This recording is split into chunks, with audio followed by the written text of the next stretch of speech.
Hey guys, and welcome to Blind Crime. With cases like these, you'll never see it coming. Holy smokes, it has been a minute. I hope you all are doing well and that you enjoyed your summer and that your back to school season is going exceptionally well so far. My summer was it was hard. Probably the worst summer that I have ever had. If you're a returning listener, then you know some of my story, but if you're new, let me give you a little background information. Back in February of this year, I experienced a traumatic event that left me with severe PTSD. I didn't know what was PTSD until my doctor suggested I might have it, so back to therapy I went. When I started tackling the trauma, it sent me into a spiral, and I really didn't get off the couch for almost 2 months. When I started to come around, and when I finally felt like I was in a good enough headspace to come back to the world of podcasting, we received news that nobody wants to receive. My husband's best friend of almost 20 years passed away suddenly back in August. We have spent the last 2 months almost grieving the loss of our friend and going through the motions of trying to find our new normal without our friend. And when I say that they were friends for nearly 20 years, I mean they met in high school and they have been best friends ever since. They weren't just friends and they weren't just brothers. I'd even go as far to say as they were soulmates. Not in any kind of romantic way, but their souls were connected, and as they used to say, they were soul linked. Whenever I came into the picture, DJ, he took me under his wing. He may have been 15 hours away, but he was always there when you needed him. He was the kind of person who would answer the phone no matter what time of day it was if you were in trouble, and he was there to help get you out of trouble. He will forever be in our hearts, and we will never, ever be able to replace him. No one could even come close, even if they tried.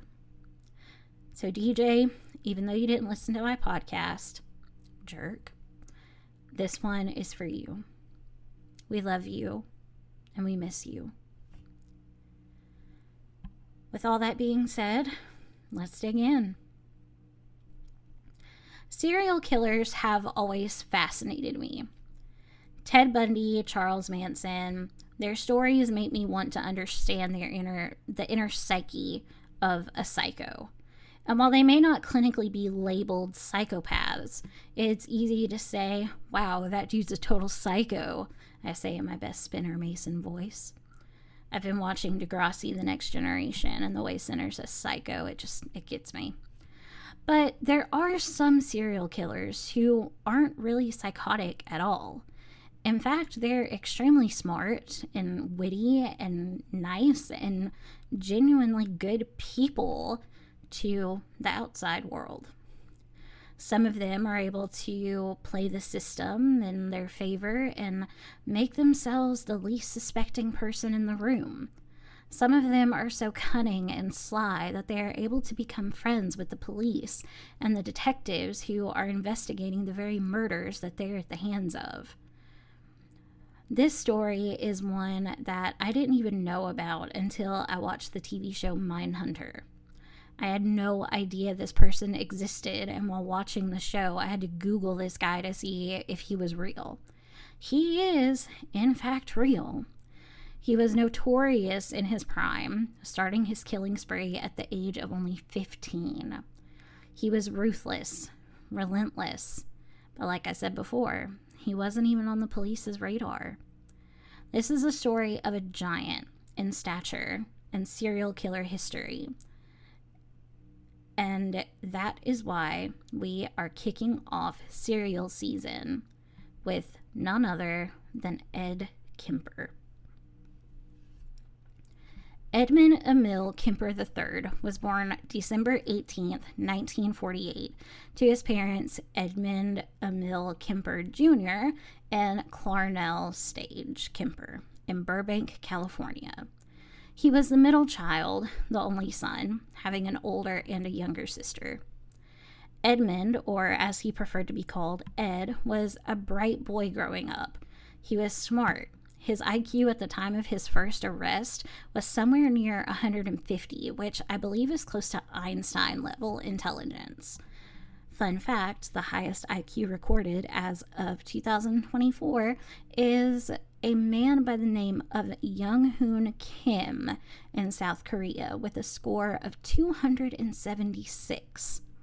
But Ed's IQ for his age at 15 was 136, which according to Google was 2 standard deviations higher than the average person.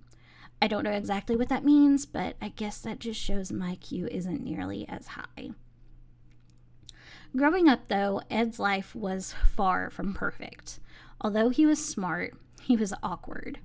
He was very large, standing at a whopping 6 foot 9 inches, weighing over 300 pounds. Now, my husband is 6 foot 5, so I'm used to tall people, but then whenever I see someone taller than my husband, I'm like, holy crap, he's tall. And granted, I'm 5 foot 1, so I'm like a little hobbit over here.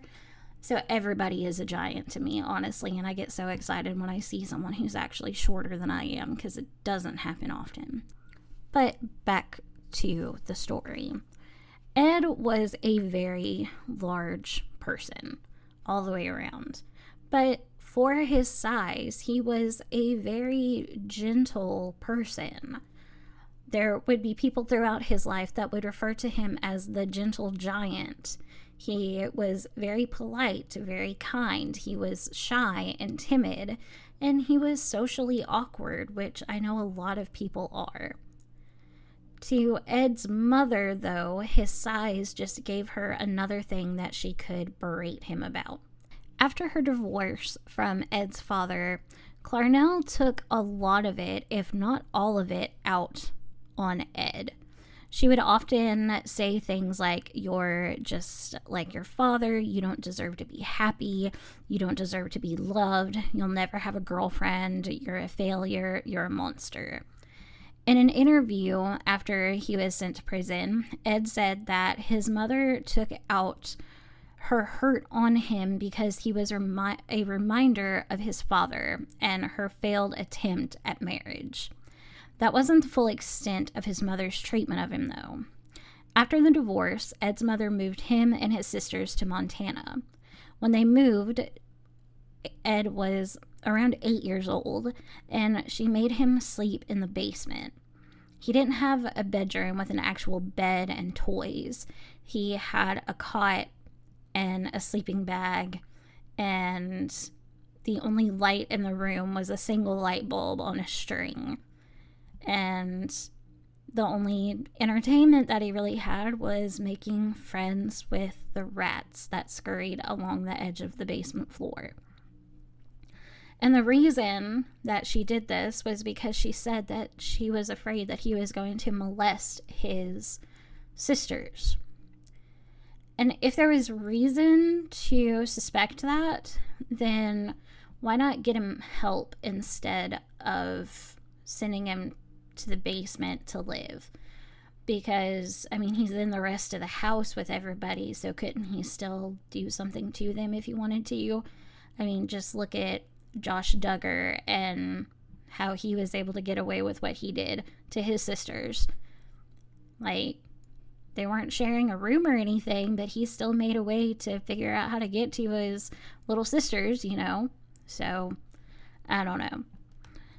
Again, I know that this was in the early, 50s, so getting mental help probably... No, not probably. I know it wasn't as easy as it is today. And even still, it's not that easy for a lot of people. Anyways, signs began to come about, though, that Ed was going to have issues as time went on. He would sneak into his sister's rooms where he would take their toy dolls and torture them.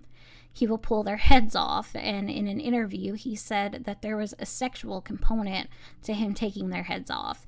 It was like a release inside of him when he heard the pop of the head being pulled off the body.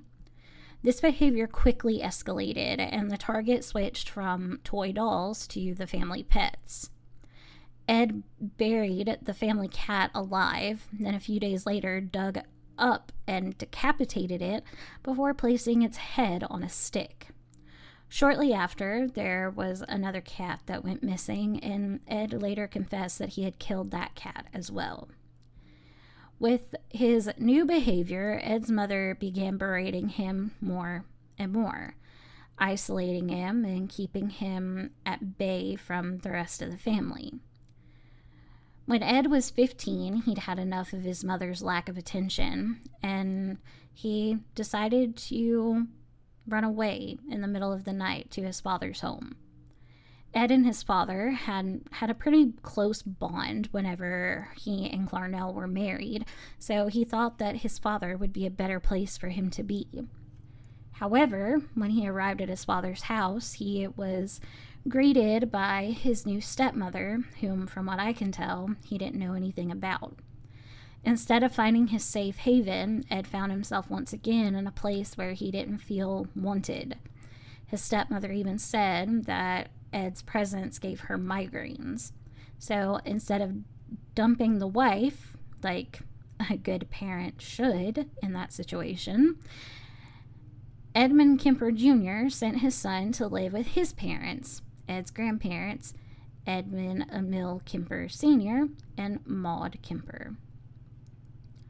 Ed hated living with his grandparents almost as much as he hated living with his mother. And he said in an interview that his grandmother reminded me of his mother because she was cold and demanding. I don't believe they belittled Ed, but he still didn't feel like he really belonged there. He didn't like being in the country on a farm. Although he could see the California mountains from his backyard, he was more of a city boy. He liked the hustle and bustle of city life, or at least being closer to population than where he was currently. He also said he didn't like having to do work on the farm. He wasn't a physically active kid. He liked to do his own thing, and that didn't involve shoveling manure or feeding chickens. Either for his birthday or for Christmas, the year that he went to go live with them, he received a .22 caliber rifle from his grandfather. He thought that Ed might enjoy using it to shoot moles and other rodents on the farm. Ed was pretty excited about this. He liked having a job to do that involved killing things. So Ed kept the gun with him almost all the time, and he became a pretty good shot. As time went on, though, his disdain for being with his grandparents became more and more prevalent, and by August of 1964, Ed had about all he could take. On August 27th, 1964, Ed's grandmother was nagging him about something, and the thought crossed his mind, I wonder what it would be like to kill her. His grandmother was sitting at the kitchen table, typing a Bible study of sorts on the typewriter. Ed grabbed his rifle, and with her back still turned to him, Ed fired 3 shots into her back. Not knowing if she was actually dead or not, Ed grabbed a kitchen knife and began to stab his grandmother until he knew for sure that she was dead. Realizing what he had done, he took his grandmother's body upstairs and put her body in the closet. When his grandfather came home later that afternoon, Ed met him with a similar fate. He would later say that the only reason he killed his grandfather was because he didn't want him to have to live without his grandmother, almost as if it was a mercy kill. Now, with 2 dead bodies under his belt, Ed wasn't sure what to do next. He knew that sooner rather than later, someone would come looking for his grandparents. They were homebodies, but they were active in their church and in their community. people would know that they were missing when they didn't stop by to check on a neighbor or visit the gas station or come to the local farm store to buy feed for their animals. In a state of uncertainty, Ed called his mother. After she advised him to call the police, Ed agreed that was the best thing to do, and so that is what he did. Ed was taken to the police station for questioning, and he quickly confessed to the murders, saying that he had thought about killing his grandmother for a while, and he killed his grandfather as an act of mercy. Ed was arrested and was charged with 2 counts of murder. Since he was a minor, though, Ed was sent to Atascadero State Hospital, which was a mental facility local to where he was in Atascadero, California. According to Murderpedia, the hospital was a secure facility, but it wasn't a prison by any means. Ed still had quite a bit of freedom, being able to walk around the facility and come and go from his room as he pleased. He wasn't locked down, but he wasn't free to leave the facility premises. He was able to get a job of sorts, though, carrying papers to and from offices and different conference rooms and for different physicians who were in the hospital. And while he was able to do that, they thought that they were helping him out by giving him something to do, but while he would be carrying these papers back and forth, a lot of them were like the DSM-5, the equivalent to the DSM-5 of that time, testing for schizophrenia, for bipolar, for depression, for anxiety, those types of assessments. And so Ed was able to take those, and while walking in between rooms, he would memorize the material and be able to go into his own therapy meetings and meetings with doctors and everything, and tell them basically what they wanted to hear in order for him to get released. And thus Ed's manipulating the system began. After only 5 years of being in this mental hospital, Ed was released. One of the conditions of his release, though, was that he could not be released to his mother. They were able to deduce that the relationship Ed and his mother had was toxic, and if they released him to her, he would revert back to old behaviors. Unfortunately for Ed, though, and for his mother, and for several other women in the future, this is exactly what would happen. After his release, Ed began to think about his future and what he wanted to do with his life. He decided he wanted to become a police officer, so after getting his driver's license, Ed went and got his GED from the local college and applied to the police academy. At this point, Ed's criminal record had been sealed, so there was nothing that showed on his record, but he was still denied the opportunity to attend the police academy. They told him it was because he was too tall, which today would be probably considered discrimination, and there are laws to prevent that, but back then was probably a different story. And I don't know very much about the police academy or if there are height requirements or maximums, but it does seem like if you wanted someone to protect you, wouldn't you want it to be the biggest person around? Like, this is reverting back to how tall my husband is, but I mean, I feel a lot safer if I'm walking down the sidewalk with him being as tall as he is and knowing that people are much less likely to mess with the short girl if the really tall guy is standing next to her than if it was just me or me and a bunch of other short people. I don't know. But it was 1969, and things weren't nearly as progressive as they are now. So instead of becoming a cop, Ed got himself a job with the California Department of Highways, or the California Highway Department, whichever one it is. My dyslexia can't keep the words straight, so it's one or the other. He was given the position of a flagger, which meant he would be flagging traffic or directing traffic during road construction. Ed enjoyed his job and being able to be a part of the world again. After being in the mental hospital for 5 years, being on or near the highways gave him a sense of freedom. He was still awkward, and his time away had definitely impacted his social skills, though. He had been locked up with people who were somewhere around twice his age. He didn't know the new lingo or the music or the movies or the styles that were in whenever he came out. He had picked up a lot of phrases and sayings from the fellow inmates at the hospital, and he even referred to himself in an interview as an old fogey. He also said in an interview that he went on his first date ever after he was released, and it was a total disaster. He said he took this beautiful girl to Denny's and then to see a John Wayne movie, and it was awful. Not because of her, because he didn't know how to interact with people his own age, let alone women.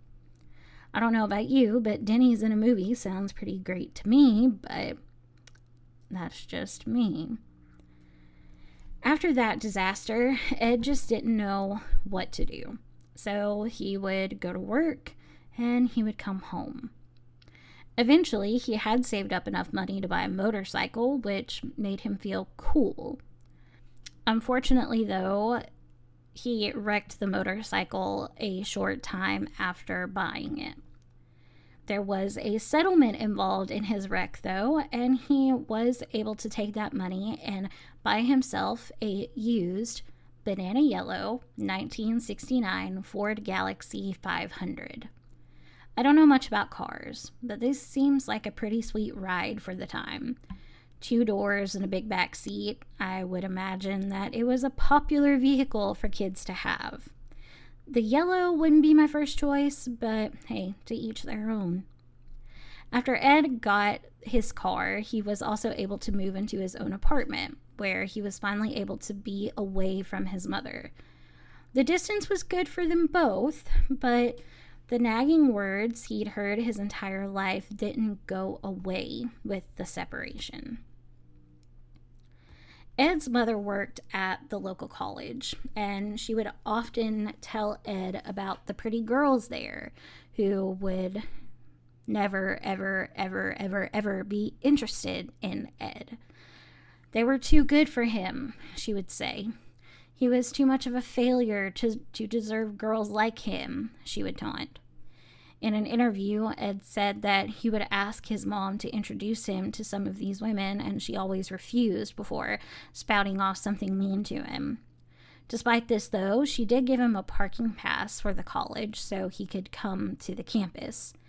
It almost seemed to me like she was trying to set him up to fail. Like, yeah, there's all these beautiful women on campus, but you'll never stand a chance with them. But here's a parking pass so you can try anyways and humiliate yourself. With this new parking pass, Ed came up with an idea. He was going to give girls who were hitchhiking rides. This would give him an opportunity to meet people his own age and potentially make some friends.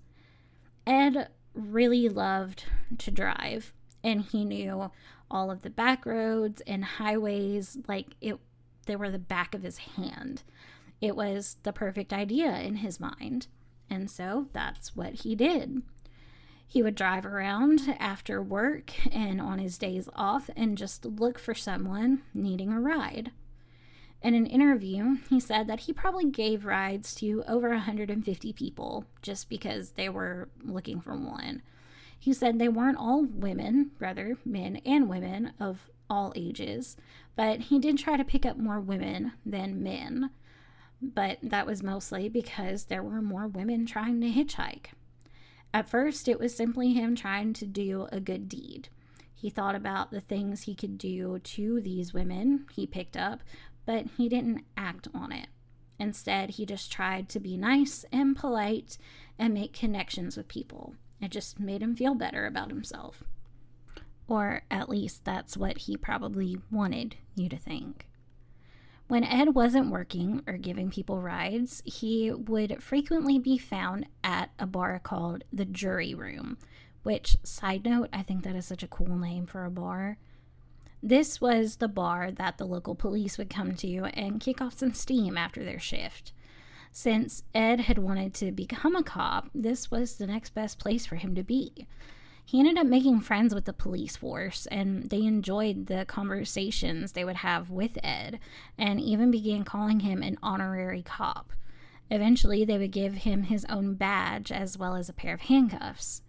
And while there was never any proof that Ed would use the badge in his future killing spree, he would use the handcuffs. Ed was just one of the guys, though, which he really enjoyed. He seemed to have found his people, his place in the world. After losing his teen years locked up, he felt good about his life. Or at least, again, that's what he would want you to believe. Because on one spring night in 1972, everything in Ed's life and the lives of the people in Santa Cruz, California, would change forever.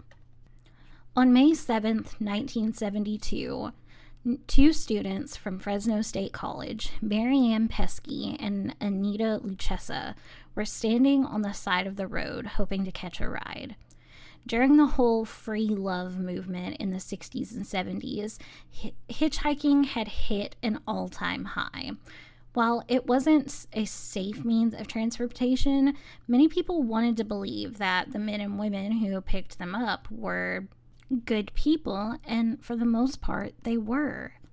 However, Marianne and Anita would find themselves in the car with a man who, up until they got in his car, had been able to conceal and control his murderous urges.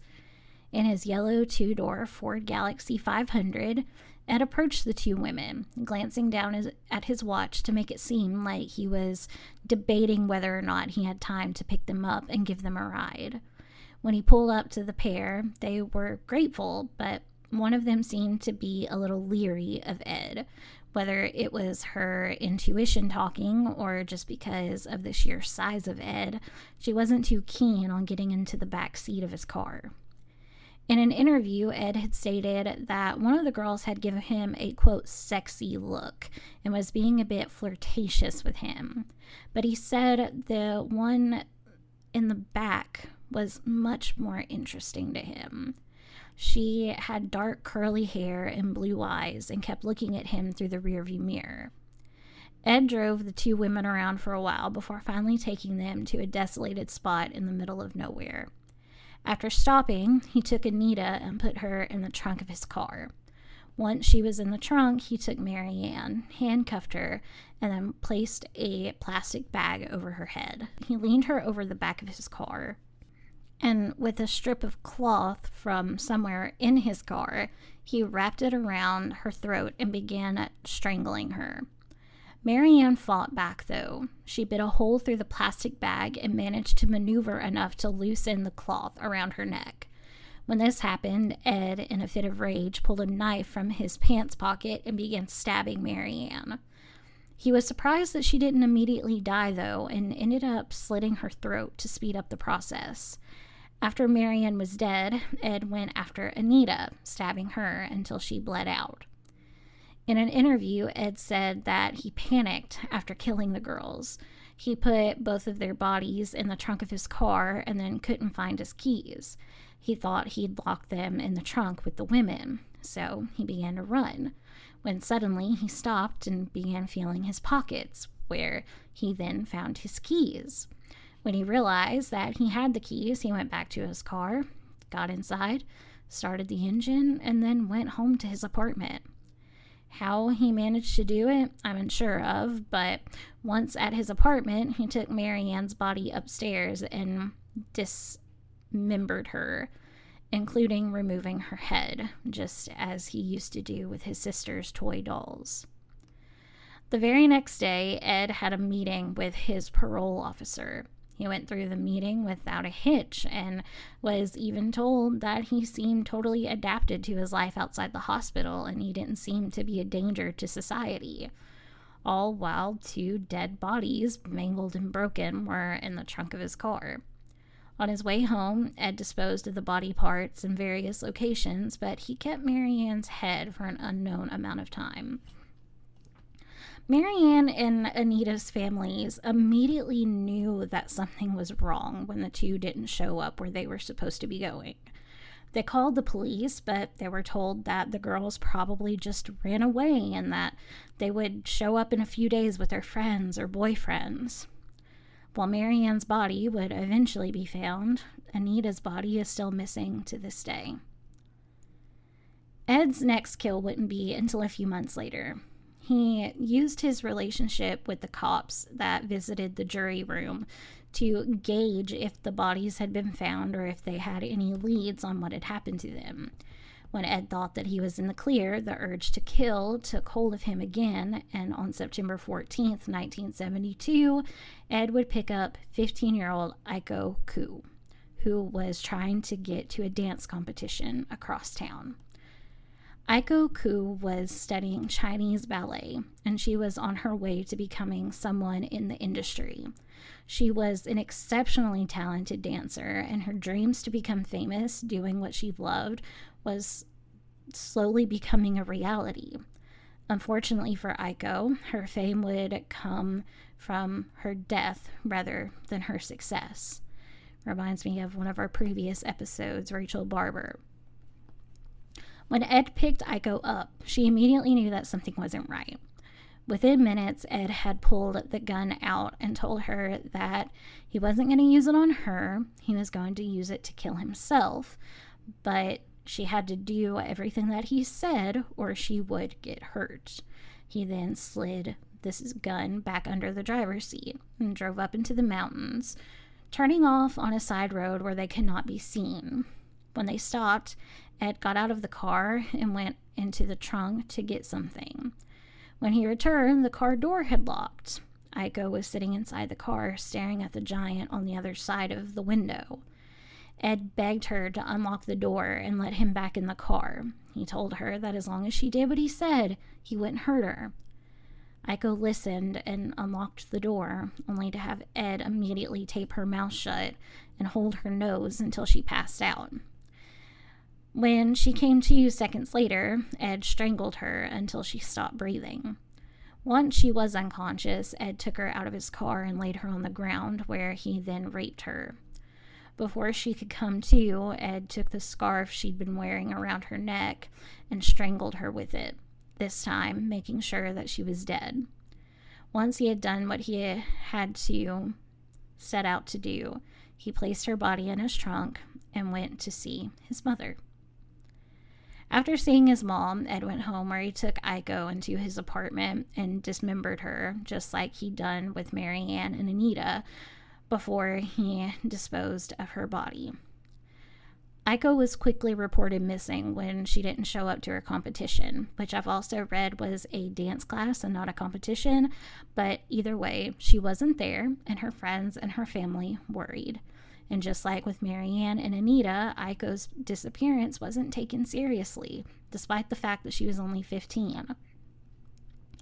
Later on in the jury room, Ed heard that Aiko's disappearance wasn't thought to be related to Mary Ann and Anita's. Parts of Aiko's body were eventually recovered, but parts of her, like Anita, are still missing to this day. Between September of 1972 and January of 1973, Ed had been relatively good. For an unknown reason to me, as research didn't really explain why, Ed wound up moving back in with his mother. They would often argue and fight, and police would get called, but they would usually make up the next morning. Ed's mother drank quite a bit, and she was still bitter towards Ed. All of her anger and frustrations, all of her own failures and disappointments, everything fell on Ed's shoulders. After an exceptionally nasty argument between the two on January 8th, Ed went out and found Cindy Shaw. After picking up Cindy, Ed took her to another remote area and forced her into the trunk of his car. Once she was locked in the trunk, Ed shot into the trunk with his new .22 caliber gun, leaving a bullet lodged in the back of her skull. Despite his record, Ed hadn't had any problems purchasing this gun, and Cindy Shaw was the unfortunate victim to his bullets. After shooting her, he went back to his mother's apartment, but since he was now living with her, he had to wait until she left to bring Cindy's body inside.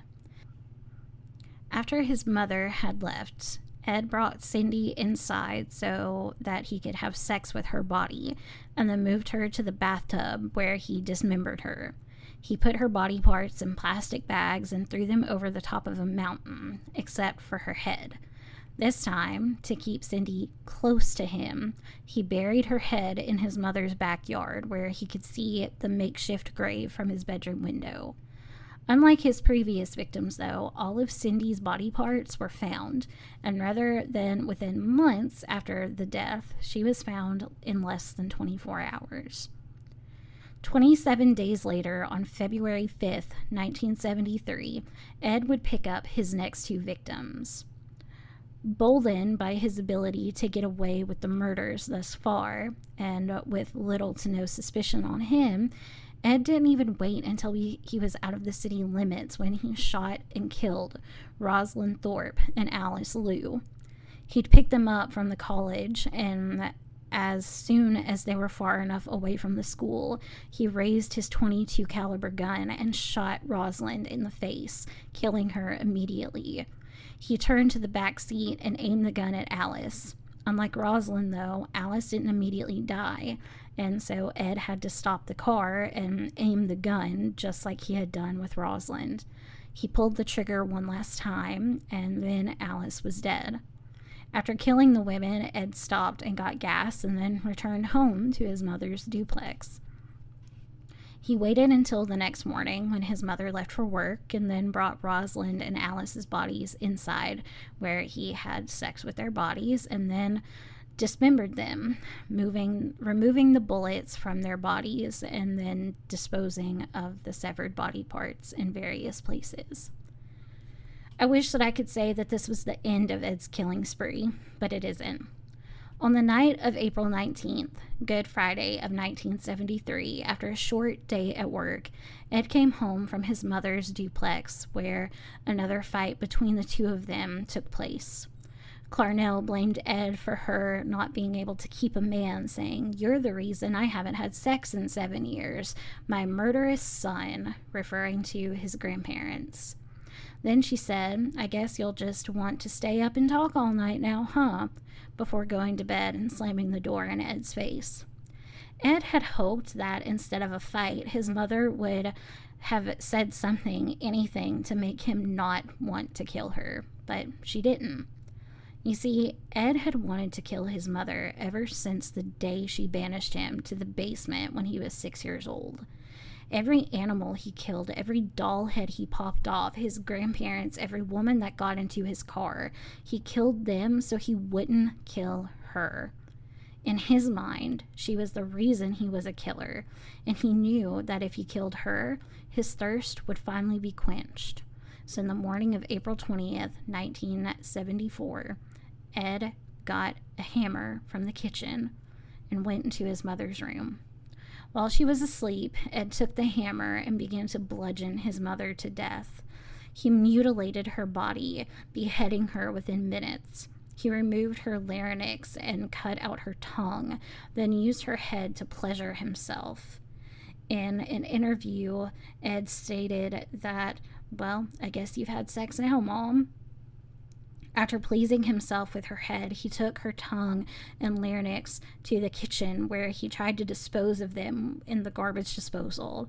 When he turned on the disposal, though, her tongue came flying back out, hitting him in the face. He said in an interview it was a cruel kind of irony, that her words had slapped him all of his life, and now her tongue was slapping him in her death. Ed then cleaned up the murder scene and put his mother's body in the closet, laying a sheet over her. Even still, though, to Ed's surprise, he still had the desire to kill. It wasn't satisfied. He had waited all of his life to take his mother's life, and now that the thrill of the kill was over with, he wasn't sure what to do with himself. He needed just one more kill, just one last victim. He decided that if a second body was found alongside his mother's, then maybe he wouldn't be considered a suspect. So he called his mother's best friend, Sarah, and invited her over for dinner as a surprise for his mother. Sarah was all but happy to oblige and came over shortly thereafter. As soon as she arrived, though, Ed put his hands around her throat and began to strangle her. When she wouldn't stop breathing, he took the scarf he had taken from Iko and wrapped it around Sarah's neck, pulling tightly until she was gone. Like all of his other victims, Ed had sex with Sarah's body and then put her in the closet with his mother. Ed went to sleep that night, not knowing what to do next. He knew he needed to run, but he didn't know the best way to do it. Should he take his own car? No, they'd know it was his. His mother's? No, they'd probably suspect him more if he was in her car. Sarah's. Whoever killed his mother and Sarah would obviously take Sarah's car, so that is what he did. On Easter morning of 1973, after writing a note apologizing for what he had done, Ed got into Sarah's car and began to drive. He drove for several hundred miles and then decided to rent a vehicle, leaving Sarah's vehicle at a gas station. He told the gas station attendant that there was something wrong with it and he was just going to leave it there. Ed took off in the rental, only stopping along the way for gas and drinks. He was pulled over at one point for speeding, but he went ahead and just paid his ticket and kept going, eventually stopping in Pueblo, Colorado. When he arrived in Pueblo, Ed found a phone booth and decided to call the Santa Cruz Police Department. At first, the officer who answered the phone thought it was a prank. The phone somehow got disconnected, though, so Ed called back, and this time wound up speaking to one of the officers he'd spent many nights with in the jury room. The officer couldn't believe what he was hearing. He, too, thought that this was a prank, that it was just a joke. There was no way that Big Ed, who they had all begun to affectionately call him, could be the man behind all of the co-ed killings. He was their gentle giant. He was the most polite, kind person most of them had ever met. How could someone they'd befriended and trusted and liked be so twisted? How could their honorary cop and friend be behind these butchered bodies? Shortly after making the phone call to Santa Cruz, the Pueblo police arrived at the phone booth to arrest Ed. He didn't fight them. He didn't run. He complied completely, doing everything they asked.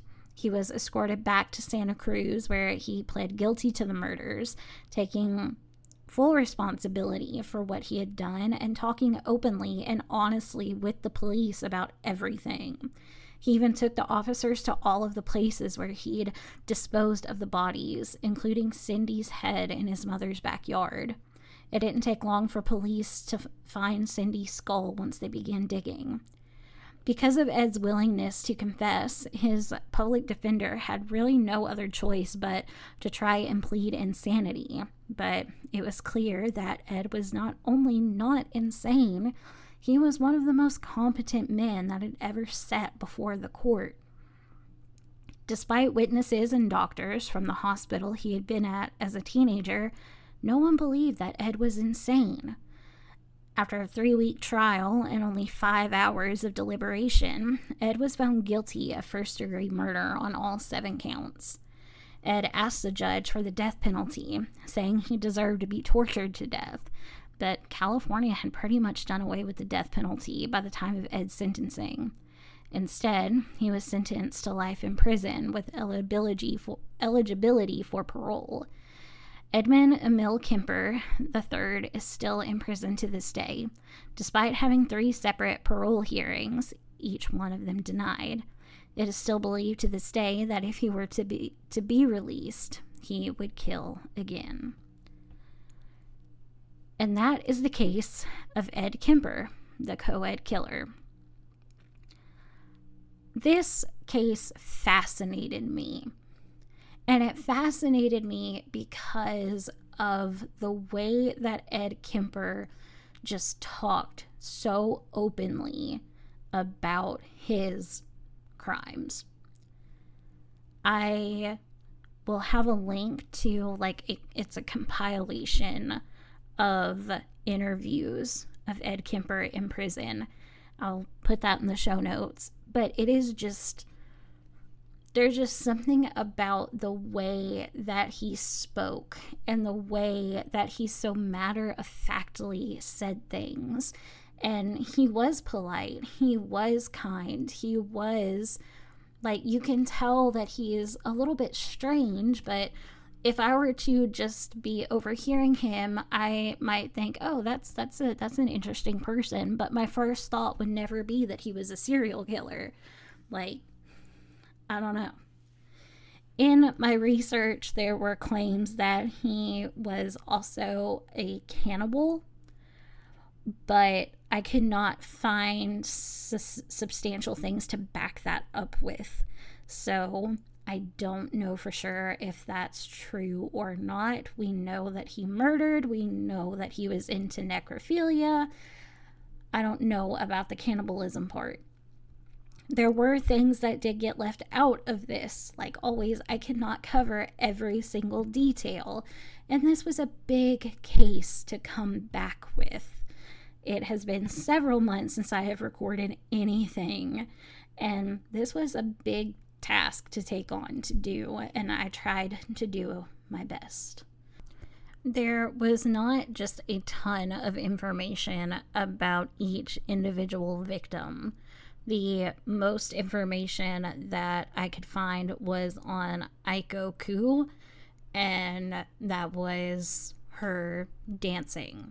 And what I said was what I could find. What I do know is that all of the other co-eds, except for Aiko, they were all students, which is why Ed is called the co-ed killer, because he killed co-eds.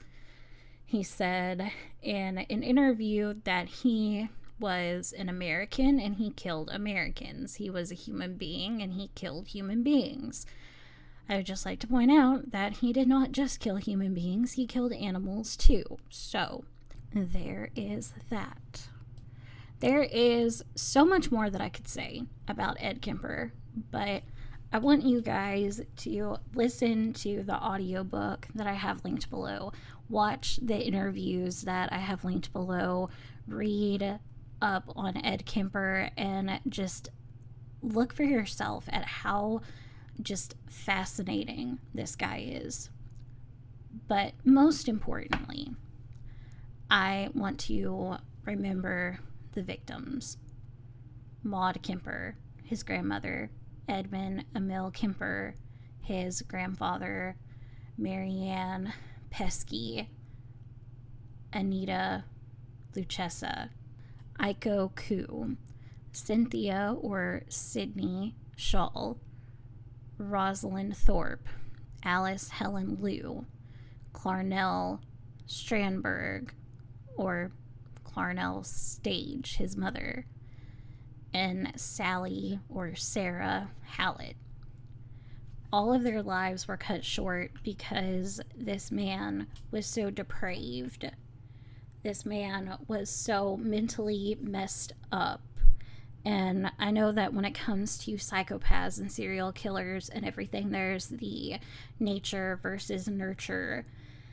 And I think that Ed Kemper is a wonderful example of how it can be absolutely both. It can be the environment that you're raised in, it can be the way that you're treated, it can be something just drilled inside of you. And if you are belittled and berated and talked down to and made to feel like you are not wanted and you are not important and you are not loved, then you're going to do things that make you feel, that kind of fill in that gap, that make you feel like you're worth something. And I think that Ed just, he didn't know how, I don't think that he knew how to have affection. And I don't know, maybe he's narcissistic, maybe he's, you know, while he was in the mental hospital, he was diagnosed as like a paranoid schizophrenic. He was diagnosed as bipolar. In the trial, they said that he wasn't schizophrenic, that he wasn't bipolar, that he was just a really messed up person, that he was just, you know, an evil human being. And I think that's true to a very large degree, but I think that now if you were to look at a psychological evaluation of him, then they would be able to see, like, you know, maybe he is narcissistic, maybe he does have, you know, a personality disorder of sorts, maybe he has, you know, some Amber Heard stuff going on in him. I don't know. But all of that to say, his actions cause people to lose their lives, and the victims are the ones that we need to be remembering. So as you listen to the audiobook and you listen to the interviews and you read the articles and everything, I want you to remember the victims and remember the people whose lives that he took and how that affected their families and their world. But as you can probably tell, my voice is starting to get a little scratchy and it's getting harder for me to speak. So I'm going to cut it here. Thank you guys so much for all of your support. Thank you for bearing with me while I have been in this ridiculous hiatus. I am back. I am here to stay. Thank you for supporting me during this time. And thank you to the other podcasters and content creators who have been there helping me out. You guys are amazing. You know who you are. Thank you so much for your love and your encouragement and just being there for me and my husband as we've just been through hell the last few months. You guys are amazing. Thank you to my church family and my family and friends. I don't know how we would have gotten through everything without you guys. So I love you all. Thank you so much. If you are not already, go follow me on all of the socials at blindcrimepod. Send me an email at blindcrimepod@gmail.com. And I cannot wait to bring you next week's episode because it is going to be another seriously serial case. So until next week, keep your eyes open.